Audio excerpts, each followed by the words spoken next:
અહીંથી લઈ લે તો મારું આવી જાય. આપણે મિત્ર મંડળ તરફથી આપણે આ ગણપતિ સરસ બેસાડ્યા છે.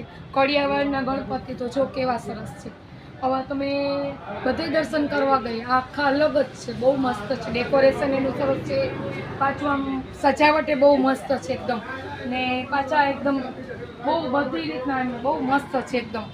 આપણે કડિયાવાડમાં મેં જોયા, બધી જગ્યાએ દર્શન કર્યા, બહુ મસ્ત છે એકદમ. ડેકોરેશન જ સરસ છે ને બધુંય સરસ છે. ભગવાનનું બહુ સરસ છે.